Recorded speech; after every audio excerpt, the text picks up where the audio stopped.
ଭାଇ କଣ ସତରେ ଆମ ମୁଖ୍ୟମନ୍ତ୍ରୀ ଖରାପ ଲୋକ? ତାଙ୍କୁ ହଁ। ଏମିତି ଲୋକ ଗାଳି କରୁଛନ୍ତି, ଦୁନିଆ କଥା କହୁଛନ୍ତି। ନା ଭାଇ ଦେଖ, ଗାଳି ଦଉଛନ୍ତି ଯୋଉମାନେ ଖରାପ କଥା କହୁଛନ୍ତି ସେଇଟା ସେମାନଙ୍କର ମାନସିକତା। ଆକ୍ଚୁଆଲି ଦୋଷ କଣ ହଉଛି ନା, ଆମ ଓଡ଼ିଶାର ଅନେକ ବ୍ୟକ୍ତି ଅଛନ୍ତି ଯୋଉମାନେ ତାଙ୍କୁ ମୁଖ୍ୟମନ୍ତ୍ରୀ ହିସାବରେ ଗ୍ରହଣ କରିପାରୁନାହାନ୍ତି। କାହିଁକି ପଚାରୁନ? କଣ ପାଇଁ? କଣ ପାଇଁ ନା, ମାନେ ଦୀର୍ଘ ବର୍ଷ ଧରି ଆମେ ଜନ୍ମ ହେଲା ଦିନଠୁ ଏମିତି ଜଣଙ୍କୁ ଦେଖିଥିଲେ ଯିଏ ଘରୁ ବାହାରୁ ନଥିଲେ, ଯିଏ ବିଦେଶରୁ ପଢିକି ଆସିଥିଲେ, ଯିଏ ସୁନା ଚାମଚରେ ଖାଉଥିଲେ, ଯିଏ ବାପାଙ୍କ ନାଁ କହିକି ରାଜନୀତି କରୁଥିଲେ, ଯିଏ ନିଜ ମାତୃଭାଷା କହିପାରୁନଥିଲେ। ଲୋକମାନେ ତାଙ୍କୁ 5 ବର୍ଷକୁ ଥରେ ଦେଖନ୍ତି କୋଉଠି ଇଲେକ୍ସନ ହେଲେ ଯାଇକି ପ୍ରଚାର କରିବାକୁ।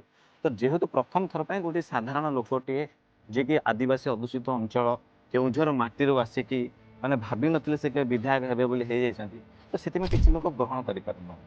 ନହେଲେ ତୁ ଗୋଟେ ଜିନିଷ ଲକ୍ଷ୍ୟ କରୁନୁ, ତାଙ୍କ କାମକୁ ନେଇକି କିଏ କେଉଁ ଲୋକ ବିରୋଧ କରୁଛନ୍ତି? ନା। ତାଙ୍କ ରଙ୍ଗ, ତାଙ୍କ କହିବା କଥା, ତାଙ୍କର ଏଇଭଳି ବ୍ୟକ୍ତିଗତ ଜୀବନକୁ ନେଇକି ଲୋକମାନେ ତାଙ୍କୁ ଗାଳି ଦଉଛନ୍ତି, ଭାଷା କହୁଛନ୍ତି, ଟ୍ରୋଲ କରୁଛନ୍ତି। କଣ ସତରେ ମୋହନ ମାଝୀ ମୁଖ୍ୟମନ୍ତ୍ରୀ ହବା ପାଇଁ ଯୋଗ୍ୟ ନୁହଁ?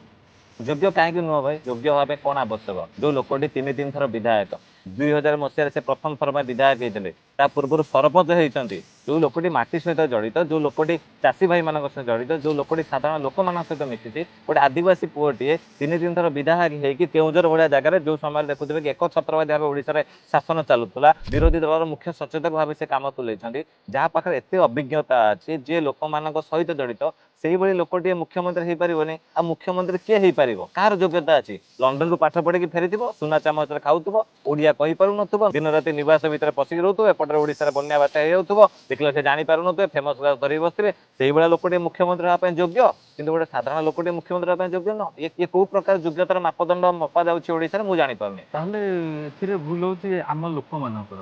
ଆମ ଓଡ଼ିଆ ଲୋକଙ୍କ ମାନସିକତାରେ ଗୋଟେ ରହିଯାଇଛି ଯେ ରାଜା ପୁଅ ହିଁ ରାଜା ହବ। ସାଧାରଣ ଜନତାରେ ସାଧାରଣ ଲୋକଟେ ଏଠି କିଛି ହେଇପାରିବନି। ସେ କେବଳ ସେଇ ଭତ୍ତା ପାଇଁ ଅନେଇବ, ହଁ, ସେଇ ଚାଉଳ ପାଇଁ ଧାଡ଼ିରେ ଠିଆ ହବ, ଦିନ ରାତି ନେତାଙ୍କ ପଛରେ ଗୋଡ଼େଇବ। ନେତାଙ୍କ ପଛରେ ବୁଲିବ। ମତେ ବି ଭାଇ ସେଇଆ ଲାଗୁଛି। କାରଣ ନହେଲେ ଯଦି କାମକୁ ବିରୋଧ କରନ୍ତେ ଠିକ ଅଛି, ମୁଖ୍ୟମନ୍ତ୍ରୀ ଏଇ କାମ କରିପାରିଲେନି, ସେଇ କାମ କରିପାରିଲେନି, କିନ୍ତୁ ଯୋଉ ମୁଖ୍ୟମନ୍ତ୍ରୀ ଦିନ ରାତି ପରିଶ୍ରମ କରୁଛନ୍ତି, ସବୁ ଜିଲ୍ଲା ବୁଲୁଛନ୍ତି, ସବୁ ଜିନିଷର ନିଜେ ତଦାରଖ କରୁଛନ୍ତି, ତାପରେ ବି ଯଦି ଲୋକମାନେ ତାଙ୍କ ବ୍ୟକ୍ତିଗତ ଜୀବନକୁ ନେଇକି ଜଜ୍ କରୁଛନ୍ତି, ତାଙ୍କୁ ଗାଳି ଦଉଛନ୍ତି, ତାହେଲେ କୋଉଠି ନା କୋଉଠି ସେମାନଙ୍କର ମାନସିକତା ବଦଳେନି। ତ ତୁମେ ବି ନିଜେ ଦେଖୁଥିବ 25 ବର୍ଷ ଧରିକି ଏମାନେ ଏମିତି ଗୋଟେ ନେତାକୁ ଦେଖି ଆସିଥିଲେ ଯିଏ ନା ଘରୁ ବାହାରନ୍ତି, ନା ଯିଏ ଓଡ଼ିଆ ଲୋକମାନଙ୍କ ସହିତ କଥା ହୁଅନ୍ତି, ତାଙ୍କର ପୁରା ଶାସନ କଣ ତମେ ଦେଖିବ କି ଆଉ କାହା ଉପରେ ନିର୍ଭର କରିକି ସେ ଶାସନ କରିଛନ୍ତି। ତ ଯେହେତୁ ପ୍ରଥମ ଥର ପାଇଁ ଓଡ଼ିଶାବାସୀ ଏମିତି ଜଣେ ମୁଖ୍ୟମନ୍ତ୍ରୀକୁ ଦେଖିଲେ, ତ ଯୋଉଟା ସେମାନେ କେବେ କଳ୍ପନା କରିନଥିଲେ କି ଗୋଟେ ମୁଖ୍ୟମନ୍ତ୍ରୀ ସାଧାରଣ ଲୋକଙ୍କର ଖାଇବା କଥା ବୁଝିବ, ଗରିବ ଚାଷୀଟିଆ ଖାଇଛି ନା ନାହିଁ କଥା ବୁଝିବ। ଭାଇ ଆଉ ଗୋଟେ ସବୁଠୁ ବଡ଼ କଥା ହଉଛି କି ଏଟା ହଉଛି ବିଜେପି ପାର୍ଟି। ଏଠି ରଜା ପୁଅ ରଜା ହୁଏନି।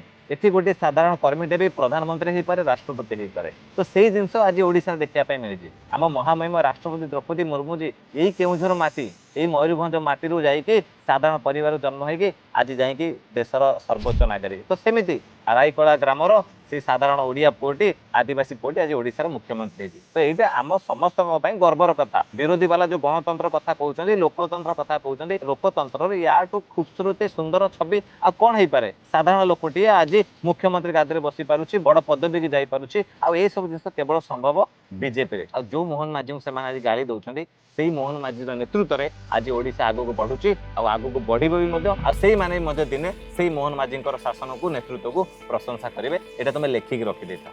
ଭାଇ ତମେ ଠିକ କହିଲ। ଆଉ ଯୋଉମାନେ ବୁଝି ନାହାନ୍ତି ସେମାନେ ମଧ୍ୟ ଆଜି ନହେଲେ କାଲି ନିଶ୍ଚୟ ବୁଝିବେ। ଜୟ ଜଗନ୍ନାଥ। ଜୟ ଜଗନ୍ନାଥ।